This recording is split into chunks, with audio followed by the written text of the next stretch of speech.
10:29, sala d'aspetto della stazione ferroviaria di Ponte nelle Alpi. Il treno da Belluno, distante solo 7 km da Ponte nelle Alpi, arriva con 6 minuti di ritardo. Sembrano pochi, quasi puntuale si potrebbe dire, invece è il preludio al costante e quotidiano stillicidio a cui vengono sottoposti lavoratori, pendolari e semplici viaggiatori che utilizzano il treno per i propri spostamenti.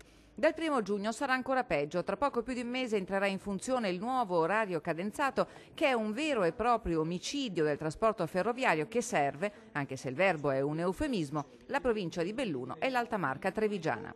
Centrare l'orario a Belluno sul minuto zero taglia fuori completamente lavoratori e studenti da quello che potrebbe essere l'opportunità di muoversi.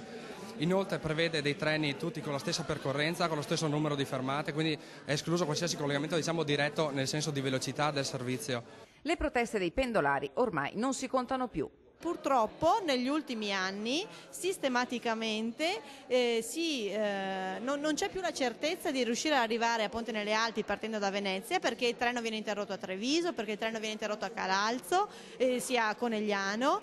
Ti dicono che non ci sono interruzioni perché il numero di treno è lo stesso, ma il fatto sta che tu devi scendere dal treno ed aspettarne un altro. Associazioni e amministratori bellunesi hanno sottoscritto un documento nel quale sono contenute le proposte che saranno inviate alla Regione e in particolar modo all'assessore Chisso, al quale si chiede udienza per l'avvio di un confronto tecnico e politico. Abbiamo ricevuto un buon appoggio da parte delle amministrazioni locali, soprattutto nel bellunese, ma anche stiamo aspettando quelle dell'Alto Trevigiano, perché noi riteniamo che sia importante appunto questo collegamento tra il bellunese, il trevigiano, tra il nord, il centro e il sud della regione, che deve rappresentare un sistema completo. All'appuntamento stamani si sono presentati i rappresentanti delle amministrazioni di Ponte nelle Alpi, Belluno, Longarone, Calalzo, l'Alpago, di Pieve di Cadore, San Vito, Feltre, Soverzene. C'era anche il consigliere regionale Sergio Reolon, strenuo sostenitore della battaglia per il mantenimento e lo sviluppo della ferrovia bellunese. Tratta penalizzata, orari infiniti, stazioni imbarazzanti.